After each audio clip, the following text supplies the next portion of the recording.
Fazemos agora o cálculo das susceptibilidades no tratamento quântico, primeiro tratando o caso linear, porque ele tem todos os ingredientes técnicos para a gente entender o caso não linear, então é um importante preliminar. Vamos definir primeiro o nosso sistema, colocando um campo elétrico dependente do tempo, como sendo composto de componentes que eu vou chamar de E de ômega p, são componentes de frequência ômega p, E elevado a menos I ômega p t. E o ômega p pode ser positivo ou negativo. O meu hamiltoniano é um hamiltoniano H0 mais um termo perturbativo, e esse termo perturbativo ele é o produto escalar de momento de dipolo elétrico com o campo elétrico, né? Na forma desse produto escalar, porque tem de alinhar o campo, o momento de dipolo com o campo. E o momento de dipolo elétrico é menos E vezes R. Então esse é meu sistema, né? Qual que é a técnica que a gente vai usar? Vou usar a teoria de perturbação na representação de interação, que consiste então em fatorar a dependência temporal devido a H0, deixar o resto no psi de interação. A gente leva essa proposta na equação de Schrödinger e ela gera uma equação diferencial de evolução temporal para psi de t, que pode ser colocado na forma integral. Na forma integral a gente reconhece o caminho para uma solução iterativa, cuja solução em primeira ordem pode ser escrita da seguinte forma: é 1 sobre IH barra a integral de t0 a t em dt', um vi de interação, né, independente de t' e um psi de t', mas é como primeira ordem eu substituo isso aqui como um psi de zero. Então quem vai ser nosso psi de zero? Eu vou chamar de g, e o meu estado inicial então é o meu psi zero, ele vai ser um E elevado a menos I E0 t sobre h barra g. Então esse g eu identifico com meu psi de zero por comparação com essa equação aqui. Por sua vez, o v de iteração é um E elevado aí H0 t' sobre h barra, a perturbação que eu vou chamar de menos mi escalar E de t, e aquela exponencial E elevado a eta t, que vai fazer essa perturbação começar suavemente. E elevado a menos I H0 t' sobre h bar. Então aqui eu tenho todos os ingredientes e eu posso montar agora a minha solução iterativa, né, como primeira ordem. Introduzindo todos esses elementos aí, eu vou ter 1 sobre h bar, o somatório em P que vem do campo elétrico, a integral de t0 a t em dt', de 1E elevado aí a H0 t' sobre h barra menos mi escalar o E de ômega p. Eu já peguei a componente aqui, tem um somatório em P disso e de fatores exponenciais, que é o E elevado a menos I ômega p t', E elevado a eta t'. Então aqui temos nossa perturbação. Aí eu venho com E elevado a menos I H0 t' sobre h barra e o g. Então todas as coisas estão aí agora nessa equação. Eu posso atuar aqui no g com essa exponencial, vai gerar um E elevado a menos I é 0 t' sobre h barra vezes o próprio g. E aqui para atuar à esquerda eu introduzo um conjunto completo de estados em M através de uma relação de completeza, que é introduzir a identidade aqui. Então isso aqui vai atuar em M e gerar um E elevado a IEM t' sobre h barra. Tudo isso levado em conta, eu vou ter menos, que é esse menos aqui, que eu vou deixar do lado de fora, um somatório em P e M, 1 sobre h barra, a integral de t0 a t' dt' de E elevado aí EM t' sobre h barra, que é essa exponencial atuando à esquerda aqui. Aqui uma outra exponencial, que é E elevado a menos I E0 T' sobre H barra, que vem para aqui.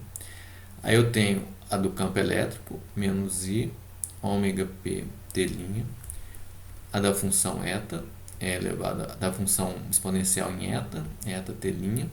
O elemento de matriz que eu vou ter agora vai ser entre no Mi, né, entre os estados M e G. Eu vou chamar isso de Mi, M, G. É um vetor escalar o campo elétrico na sua componente ômega P. Então é isso que eu tenho aqui. E a única coisa que falta agora é o M, que vem da relação de completeza. Então essa é a conta, né? Essa é a integral toda montada. Aí eu vou fazer essa integral agora, é muito fácil, que é funções exponenciais. E na solução já vou incorporar o IH bar. Então onde eu tiver I aqui, eu vou ter que inverter o sinal. Isso vai aparecer no denominador. Vou multiplicar tudo por H barra também. Isso vai ficar claro em seguida.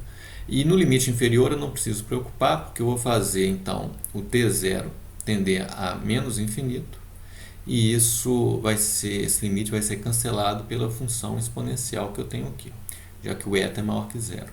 E depois eu faço o eta ir para zero e ele some das minhas equações. Então a equação, a solução disso fica menos somatório em Pm, as exponenciais e Em T sobre H barra, avaliado no limite superior, é elevado a menos I E0 T sobre H barra, menos I ômega P T. O eta já não preciso colocar. O Mi MG escalar é de ômega P M. E aí o denominador vai ser tudo que aparece nos argumentos, mas com o sinal trocado onde tem um I aqui, né? Então vai ficar com um E0 menos EM mais a H barra, tem que multiplicar, ômega P. O do eta já vai para zero. Então essa é a conta que eu tenho. Agora eu uso esse sinal menos, né, para inverter o meu denominador. E isso fica igual, então, ao somatório em Pm de E elevado a I EM T sobre H barra, E elevado a menos I E0 T sobre H barra, E elevado a menos I ômega P T, Mi MG, escalar E ômega P M, e finalmente o denominador com sinal trocado agora é M menos E0 menos H barra ômega P. Então essa é a minha conta. Agora, quais são as quantidades de interesse, né, que eu preciso calcular? Vou colocar aqui e a gente calcula elas em seguida. Quantidades de interesse. As quantidades de interesse vão ser as contribuições para os momentos de dipolo, que depois com eles eu vou construir a polarização. E com a relação entre polarização e campo elétrico que vai surgir, eu vou encontrar a susceptibilidade. Então o caminho é esse. Então, em primeira ordem, quer dizer, as coisas que vão ser proporcionais a campo elétrico, elas podem ser obtidas com um psi de ordem 0, Mi, psi de ordem 1, porque eu vi que o psi de ordem 1 envolve uma potência do campo. E o psi 0, nenhuma potência. Então isso aqui está em ordem 1. Mais um psi, corrigir aqui, Mi, psi 1, mais um psi 1, Mi, psi 0. Então essa conta que eu tenho que fazer. Tá? Só vamos preocupar agora em dizer quem que é o psi 1 e quem que é o psi 0. O psi 1 é o estado evoluído no tempo. Eu vou construí-lo a partir do psi 1 de interação, escrevendo menos I H0T sobre H barra psi I T, né, de ordem 1. Por sua vez, o psi0 é meu estado inicial, que vai ser o E elevado a menos I E0T sobre H barra, meu estado G. Tá? Então, a partir daqui, a gente vai fazer a conta agora. Vou só dar uma pausa e volto em um segundo. Então, seguindo, né, nós temos a expressão que nós obtivemos, né, que é essa, para nossa evolução temporal, e a quantidade de interesse tem a ver com esses elementos de matriz que ficam ordem 1 no campo elétrico. Psi1 e Psi0 são esses estados. Então, Psi0, estado inicial, e o Psi1, o estado evoluído no tempo, a partir da evolução temporal do Psi de interação. Tá, então, agora a gente monta esses brackets, né, esses elementos de matriz, e a gente pode ver o resultado imediatamente. Olha, aqui eu tenho Psi0 Bra. Então, eu vou ter um E elevado a I E0T sobre H barra. Ora, quando eu aparecer aqui no Psi1, fica óbvio que ele vai cortar essa exponencial, que aqui é elevado a menos I E0T sobre H barra. Tá, então, aqui a gente perde essa exponencial. Por outro lado, no Psi1 que eu tenho que introduzir na minha conta, eu tenho E elevado a menos IH0 Psi de interação. Então aqui eu vou gerar no estado a partir desse ket M, o E elevado a menos IEMT sobre H barra, que vai cortar esse E elevado a IEMT sobre H barra. Do lado de cá a mesma coisa vai acontecer nesse elemento de matriz. Eu tenho ket Psi0, o ket Psi0 é E elevado a menos IE0, o Bra Psi1 vai ter a ver com um E elevado a I E0T sobre H barra. E aí eu vou cortar. E assim por diante. Então, a conta que eu vou ter, na verdade, pode ser então já escrita imediatamente como um Psi0 Mi Psi1, que é a primeira contribuição. Eu vou colocar a segunda aqui já de uma vez, que vai ser o Psi1 Mi Psi0. Eu vou escrever isso aqui como a seguinte igualdade. Então, tem um somatório em M e P, que eu já tinha antes, um Mi GM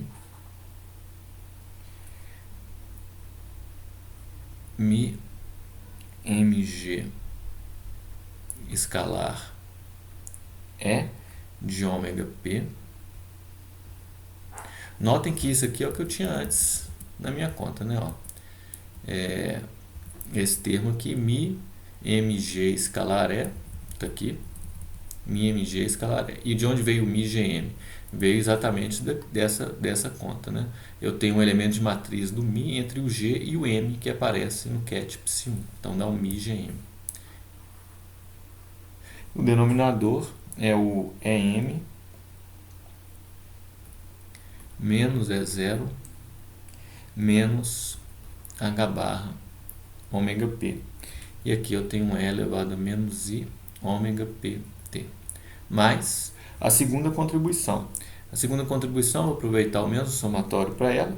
Eu vou ter agora um Mi MG, porque eu tenho o Bra Psi1, que envolve o Bra M, e o ket Psi0, que envolve o ket G. Mi MG escalar E de ômega P, complexo conjugado, porque isso aqui aparece no Psi1, que agora é um Bra, dividido pelo denominador, que é o mesmo, é M menos E0 menos H barra ômega P, e a minha exponencial agora é I ômega PT, porque faz parte do Bra Psi. Então, inverte o sinal aqui. E aí eu fecho o meu somatório. E tenho essas duas contribuições. Então, agora eu posso reescrever isso colocando o fator exponencial em evidência lembrando que a soma que eu tenho é sobre frequências positivas e negativas. Então é legítimo, nesse segundo termo, eu trocar ômega p por ômega menos p. E aí eu tenho uma expressão melhor para esse meu elemento de matriz P de ordem 1, que eu vou chamar de valor, né, esperado do meu momento de dipolo, com o qual eu vou construir a polarização e vou chegar na susceptibilidade de ordem 1. Então é um somatório em MP, como antes, e aí eu vou juntar isso tudo, né, como um Mi, GM, vou só repetir aquele primeiro termo agora, Mi, MG escalar que já é um elemento de matriz, né? Isso aqui de ômega P, dividido pelo denominador, que é o EM menos E0 menos H barra ômega P. A exponencial agora eu ponho em evidência, porque agora eu tenho esse outro termo, que é um Mi, MG, tá aqui. Aqui eu coloco um Mi, GM, que é o complexo conjugado, eu vou só inverter ele aqui, escalar E de ômega P, fecha, dividido por um denominador agora, que é EM, menos E0, mais H barra ômega P, porque eu inverti o sinal dos ômega P's nesse segundo termo. E aí eu fecho tudo e multiplico pelo E elevado a menos I ômega PT. Então essa é a minha expressão. E com ela eu consigo levar na teoria que eu tinha desenvolvido, lembrando dos conceitos que eu tinha introduzido naquela oportunidade. Então eu tenho um P de primeira ordem, que vai ser um somatório nesses índices do P, né, que eram as componentes de ômega P, contribuições de primeira ordem em coeficientes ômega P elevado a menos I ômega PT. Essa é a estrutura que eu tenho. Esses coeficientes eu identifico com essa conta que eu fiz. E onde eu tenho que colocar isso? Bom, agora eu chego na minha polarização de primeira ordem, eu vou construí-la, né, esse vetor, a partir das suas componentes PI de ordem 1, para cada frequência ômega P, escrevendo um ε0 somatório em J de um psi IJ de ordem 1 EJ ômega P. Tá, agora, aqui que é o ponto importante, né? Eu tenho que identificar essa susceptibilidade de ordem 1, vendo que essa expressão é a minha definição e eu calculei essa quantidade por teoria de perturbação. Então, vamos ver a estrutura disso. Eu tenho um PI, um psi J EJ. Aqui eu tenho um produto escalar com campo E. Então, eu vou extrair daqui a componente J desse campo, né? Onde que ela aparece, e o coeficiente dela tem a ver com o meu psi J de ordem 1. E o I é a componente I do P. Então, é a componente I desses momentos de dipolos, que elementos de matriz de momento de dipolo que aparece aqui. Então, levando em conta isso, eu posso escrever o meu psi J, ordem 1, de ômega P, como um número de partículas por unidade de volume, para transformar isso em uma quantidade macroscópica, que é a polarização. O ε0 eu tenho que compensar, porque eu não tenho ele na fórmula, então esse ε0 tem que sumir. Aí eu coloco então um somatório em M, eu não tenho mais um somatório em P, porque eu estou pegando a componente P, agora a componente I, né, o I vem da polarização índice I, então é desse vetor, desse que é um elemento de matriz de índice I. Então eu vou escrever como Mi GM componente I, que é aqui. Aí, aqui eu vou pegar o Mi MG em J, porque eu estou pegando a parte que vem do EJ para escrever essa relação aqui.